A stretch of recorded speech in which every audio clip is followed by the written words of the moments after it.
Reconheça o Senhor. Olá, espero que você esteja bem. Nós estamos aqui mais uma vez para darmos continuidade ao estudo do livro de Deuteronômio. Hoje, Deuteronômio, capítulo 16. Mas antes é necessário que eu faça alguns pedidos. E o primeiro pedido é para que você não apenas curta, mas compartilhe esse estudo com outras pessoas, para que outras pessoas venham ser abençoadas.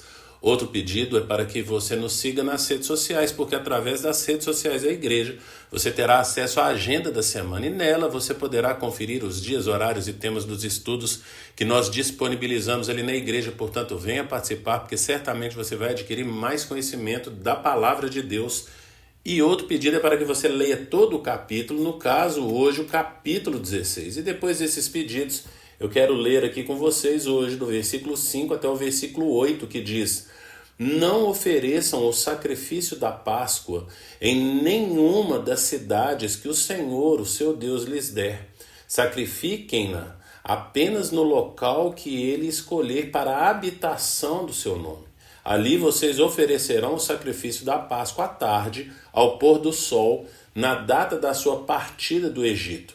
Vocês cozinharão a carne do animal e a comerão no local que o Senhor, o seu Deus, escolher. E pela manhã, cada um de vocês voltará para a sua tenda durante 6 dias, comam pão sem fermento, e no 7º dia façam uma assembleia em honra ao Senhor, o seu Deus. Não façam trabalho algum. Portanto, a gente percebe que nesse capítulo 16, alguns temas são tratados, como do versículo 1 aqui até o versículo 8, vai tratar a respeito da Páscoa, e nós destacamos aqui do versículo 5 ao 8, depois do versículo 9 até o 12, vai tratar a respeito da festa das semanas, depois do versículo 13 até o versículo 17, vai tratar a respeito da festa das cabanas. Depois do versículo 18 até o versículo 20, vai tratar a respeito dos juízes e suas funções. E o versículo 21 e 22 vai tratar a respeito da advertência contra a idolatria. E às vezes, quando nós lemos, talvez de uma forma displicente, sem prestar muita atenção, nós não vemos uma conexão com a outra. O que a Páscoa tem a ver com as festas das semanas e com as festas das cabanas? E o que tem a ver com os juízes e suas funções? E o que é idolatria? Como que a idolatria entra no meio disso? Então perceba que a festa da Páscoa vai tratar a respeito da saída desse povo do Egito. E o que representa o Egito para o povo de Israel? Egito é lugar de escravidão, eles eram escravos ali, e a partir da saída deles do Egito, eles se tornaram livres. Então a Páscoa tem a ver com a libertação, eles se tornaram livres. As festas das semanas vão falar também a respeito dessa liberdade. Perceba que no versículo 12 vai falar assim: lembre-se de que vocês foram escravos no Egito e obedeçam fielmente a estes decretos. Portanto, agora vai tratar a respeito dessa liberdade, desse Deus que cuida. E quando nós vimos aqui, então, a festa das cabanas, a partir do versículo 13, algo que nós precisamos destacar é o versículo 14 aqui, na festa das cabanas. Alegrem-se nesta festa com os seus filhos, as suas filhas, os servos, as servas, os levitas, os estrangeiros, os órfãos e as viúvas que vivem na sua cidade. Essa festa das cabanas tratam a respeito das colheitas ali. Então, eles vão perceber ali na festa das cabanas a respeito, portanto, dessa celebração da liberdade. A festa, então, ali que nós falamos a respeito aqui do versículo 9 até o versículo 12, que são a festa ali, então, das semanas, vem ali depois da Páscoa, e ali, então, é um momento de agradecimento por causa da colheita. Então, comemore essa festa da colheita na festa das semanas aí que nós lemos, não é verdade? A respeito então de compartilhar com as pessoas ali, você vai ver isso como nós já destacamos aqui. No versículo 11 vai falar: alegrem-se perante o Senhor, o seu Deus, no local que ele escolher para a habitação do seu nome, junto com os seus filhos, as suas filhas, os seus servos, as suas servas, os levitas que vivem na sua cidade, os estrangeiros, os órfãos, as viúvas que vivem com vocês. Portanto, ele está falando assim, olha, quem traz essa bênção, quem traz essa colheita, quem faz com que a terra produza frutos, é o próprio Deus. Então comemorem também nas festas das cabanas, junto com essas pessoas que, como já tratamos aqui nos capítulos anteriores, são marginalizadas. Essa dependência de Deus, entender a dependência. Éramos escravos no Egito, agora somos livres na terra que o Senhor nos dá, e, portanto, nós precisamos comemorar essa liberdade que nos foi dada com Deus, e é Ele que cuida da gente. E o Senhor vai falar, portanto, a respeito dos juízes, porque Ele quer que nessa terra haja justiça. E no versículo 18, daqui do capítulo 16, fala: nomeiem juízes e oficiais para cada uma de suas tribos, em todas as cidades que o Senhor, o seu Deus, lhes dá, para que eles julguem o povo com justiça. Portanto, a intenção o Senhor trouxe esse povo e tornou esse povo, mudou a sorte desse povo. Eles eram escravos e agora são livres.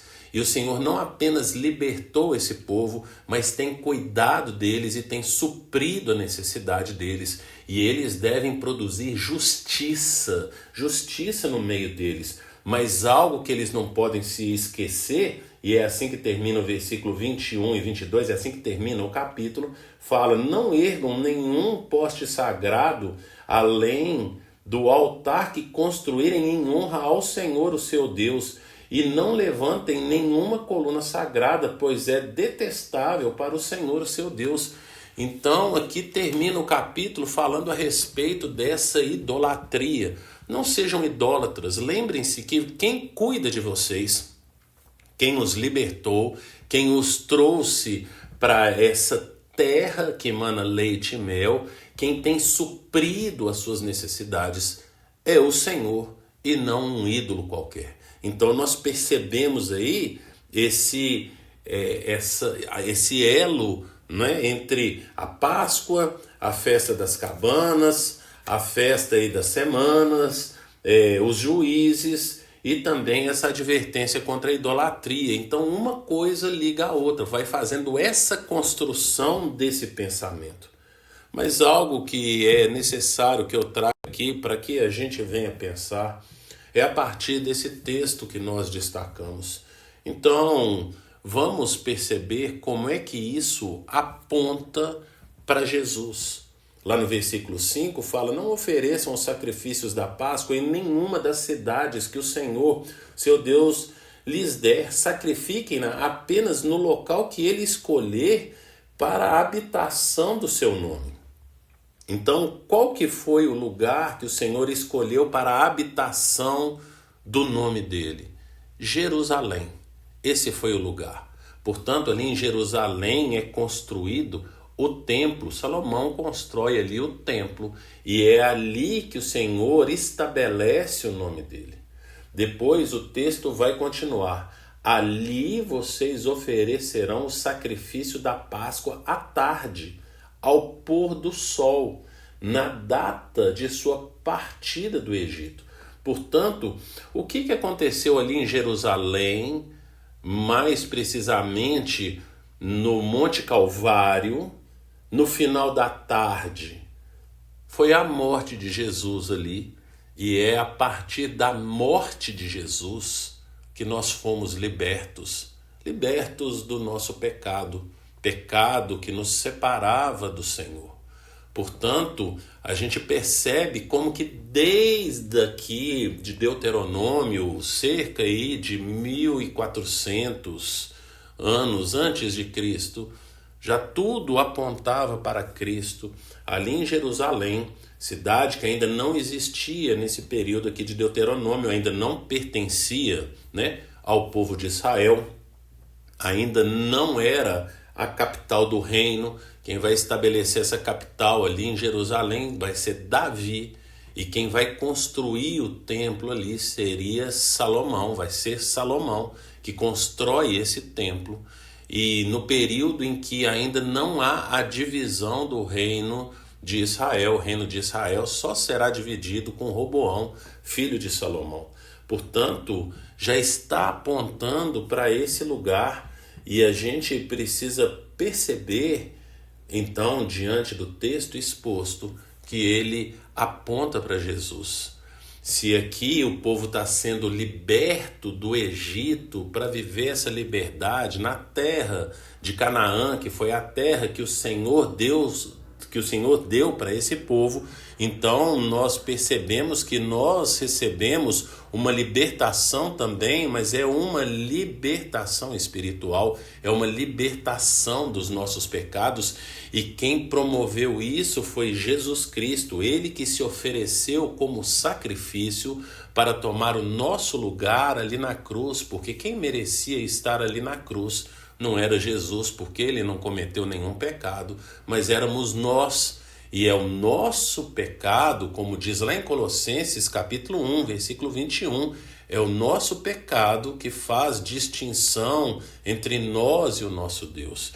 E lá no versículo 22 de Colossenses capítulo 1, fala que o sacrifício de Jesus é suficiente para nos salvar. E Jesus nos apresenta diante do Pai santos, inculpáveis e irrepreensíveis. Portanto, não é nada do que nós fizemos, mas foi tudo que Jesus fez por nós ali na cruz do Calvário. E a gente percebe então que se hoje nós somos livres, e Jesus fala lá no Evangelho de João capítulo 8, versículo 32 e depois versículo 36, ele fala: se o Filho vos libertar, verdadeiramente sereis livres. Nós vamos conhecer a verdade vai nos libertar. E a verdade é essa verdade do Evangelho, essa verdade chama-se Jesus de Nazaré, ele que nos liberta. Então o Senhor libertou esse povo do Egito, Jesus nos libertou do nosso pecado. Portanto, se nós temos vida eterna, e lembre-se, Evangelho de João capítulo 17, versículo 3, fala que a vida eterna é conhecer a Deus e conhecer Jesus Cristo. E portanto, se nós temos vida eterna, não é por nada que nós fizemos, mas por tudo que o Senhor fez na cruz do Calvário. Você compreende o Evangelho? Você sabe conceituar o Evangelho? Você acredita no Evangelho? Você vive o Evangelho? Jesus te libertou para que você venha viver essa liberdade. Você tem vivido essa liberdade conquistada por Cristo para nós ali na cruz do Calvário? Pense nisso e que o Senhor te abençoe.